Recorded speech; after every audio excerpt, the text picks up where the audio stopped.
তো good morning. এখন আমি উঠে পড়েছি অনেকক্ষণ, প্রায় 7:30 8টা নাগাদ। তো আমি চা খাওয়া হয়ে গেছে আজকে। তো আজকে এক্সাম আছে বলেছিলাম, তো এখন এক্সাম দিতে বেরোচ্ছি। ব্যাগটা নিয়ে এবার বেরিয়ে যাবো, কারণ দেরি হয়ে গেছে আমাদের 10:30 থেকে এক্সাম আমাদের।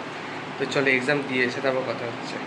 তো এই মাত্র জাস্ট রুমে এলাম, রুমে এসে এবার রান্না করব, রান্না করে এবার খাবো, খেয়ে দিই আবার বেরিয়ে যাবো, কারণ আমার 3:30 থেকে আবার রিহার্সাল আছে।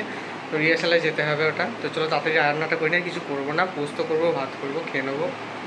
তো আমার রান্না খাওয়াটা হয়ে গেছে। তো এখন আমি আবার বেরিয়ে যাচ্ছি, স্নান হয়নি একটুও। তো জাস্ট আমি বেরিয়ে যাব, কিছু করবো না, বেরিয়ে আবার আসার সময় যদি যাওয়ার সময় ভিডিও আর কিছু করবো না, কারণ তাড়াতাড়ি এসে যেতে হবে, 3:30 প্রায় বেজে গেছে। তো যাই ভিডিওটা করি, আর করবো না এখন আর। তো এসে আবার ভিডিওটা করব, ঠিক আছে? এসে আবার স্নান করতে হবে। তো রিহার্সাল হয়ে গেছে, আমি এখন রুমের দিকে যাচ্ছি। বৃষ্টি পড়ছে এখানে, আমি ভিজে ভিজে যাচ্ছি এখানে তাড়াতাড়ি, খুবই জোর বৃষ্টি পড়ছে। আজকে এতটাই বিজি ছিলাম যে মানে একটা ভিডিও করার আজকে টাইম পাইনি, তার উপরটা যে স্নান করার পর্যন্ত টাইম পাইনি। এবার গিয়ে স্নান করবো, জাস্ট দুপুরে জাস্ট এতে খেলাম, খেয়েই বেরিয়ে পড়েছিলাম। তো চলো রুমে যাই।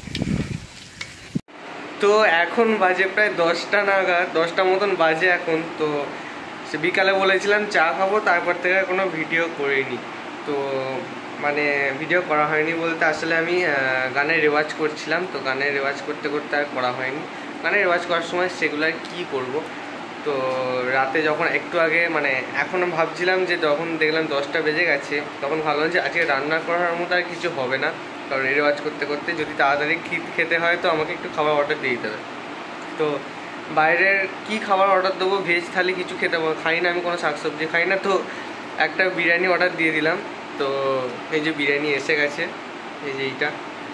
তো এখন খেয়ে নিই, খেয়ে হচ্ছে আবার রেওয়াজেই বসবো, মানে ওই গানগুলো প্র্যাকটিস করতে বসবো, কালকে ইন্টারনাল আছে বলেছিলাম আমি। তো আজকে ভিডিওটা এখানেই শেষ করছি, দেখা হচ্ছে পরের একটা ব্লগে। টাটা।